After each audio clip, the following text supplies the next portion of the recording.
Hello? Hi, yeah. How you doing? Oh, yep. Okay, okay, okay. Yeah, that's really good news. I'll tell them. Yeah. I'll make sure I tell them. Okay, cheers. Bye. So that was Faith. Told me to say everything's gonna be okay.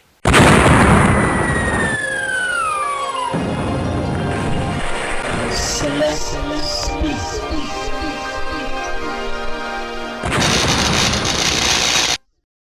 Hello, everybody, and welcome back to Celeste Speaks. How are you? How you doing? How's your morning? How's your evening? I'm okay personally. I've been blessed. I've been good. Been living my life. Receiving the blessings. I'm in a very good space. I just want to give God all the glory. But the question is, how are you? And the reason why I'm making this video today is because I saw a balloon, or I can see a balloon, and the balloon, was getting prodded like this, like that, and then the balloon popped, and then I saw another balloon that was full up with things. All I see a balloon, as and it's been poked with the same apparatus, poked like that, like that, but nothing happened. The balloon was very durable. And I asked myself the question, what's the difference between the first balloon and the second balloon? And the difference is one was filled with gas, air. One was filled with nothing. Empty particles that's just bouncing, like this, in the inside of the balloon. So it's full of emptiness. And the other one is filled with something that is solid. What one are you, Christian? Are you a Christian filled with air? And then when the world does this to you, see what the world will do? They'll do this. Why do you believe in God? They do this. I don't like you. They do this. No money. They do this. Break up with a partner. They do this. The world will poke you. So what happens when the world pokes you? Do you pop? Or you like the second balloon where, the world, they'll do the same thing, break up with your partner, no money, failing first year, second year, fourth 99 year of uni, they'll poke you, but you don't break. Why do you believe in God? That's my question to you. What do you believe in? Is your conviction coming from somebody else, or is your conviction coming from self? The way God speaks to me is different to the way God's going to speak to you. The way God speaks to you is different to the way God speaks to me. So I was in school a few years ago now, and they asked me the question. They said to me, how do you know God is real? And I answered them with zeal, not necessarily with wisdom, but I love it now because I see it. Maybe it is wisdom. I said to them, because at this time I didn't really know the word, so all I could do was give analogies, and I said to the way I know God is real, is that I can liken it to a young boy, or maybe even me, in my bedroom, and I'm getting ready to bed. I'm getting ready to go to sleep. Getting ready to go to bed. That's my English, my Yoruba is so strong sometimes my English isn't that well. And my mother and my father are sleeping peacefully upstairs. My brother and my sister are sleeping peacefully in their respective bedrooms. Now, somebody opens the window while it's bedtime, and they sit on the side of my bed and we have a conversation all night. When that person comes into the room, he has protective gloves, so the fingerprint is not able to be, there's no trace of a fingerprint. Even protective shoes, so there's no trace of shoe print.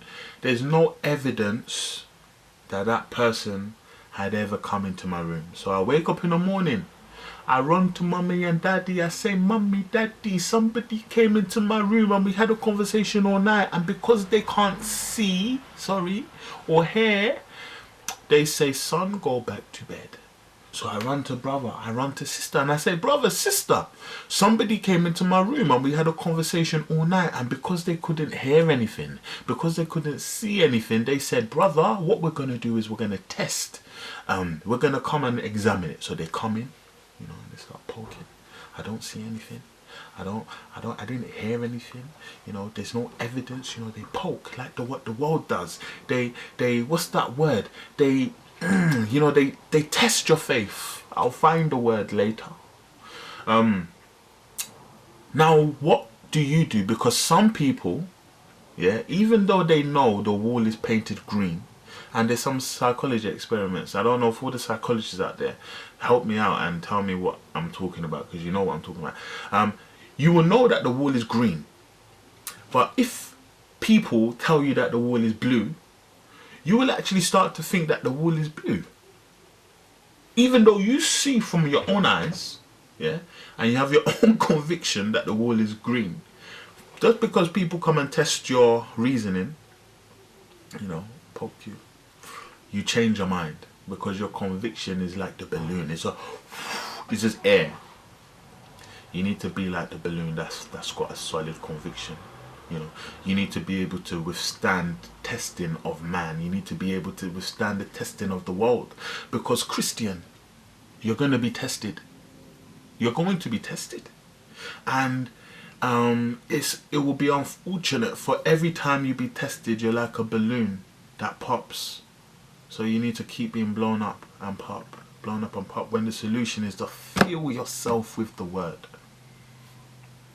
Why do you believe? Why do you believe? God is real. Whether the people in my sociology class believe or they don't believe, whether I believe or I don't believe, God is real. But if I base myself upon something that's real, even though it's real, if I don't have a true conviction about that thing that's real, it can't truly activate or impact in my life. Because when the world comes, and when the people come, and when my mum and dad don't believe that somebody was in my room, what I'm built upon will pop like the balloon. So I just want to encourage you. I want to tell you that the truth is out there, and God in himself is love. And what you need to do is hold on to whatever you can. Seek him. Sometimes it's hard when we say seek him, because what does that actually mean? It's a bit airy-fairy, and I really don't like airy-fairiness. But just ask yourself, why do I believe? Why do I believe? Am I believing based on the convictions of somebody else? So has somebody told me that the wall is blue, even though I thought it was green? Or am I believing the conviction of my own heart, the conviction of my own conscience based on the word?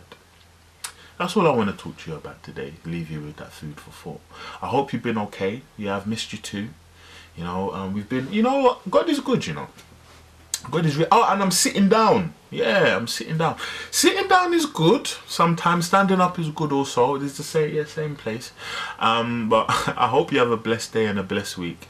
And by the special grace of God, we'll be back next week just to talk, and maybe you'll be more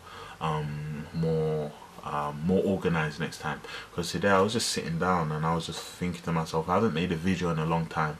One of my friends that I've met through YouTube, in fact, or through Twitter, beautiful lady Desiree, hello, she sent me a good message. A few people have sent me messages, to be fair, but I just want to encourage us all to, if you have a gift, stop putting the gift under the table.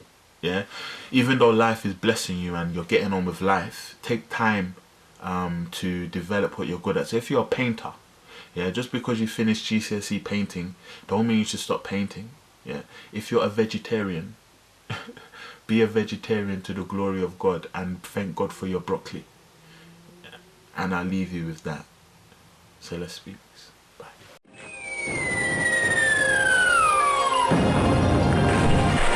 Celeste Speaks.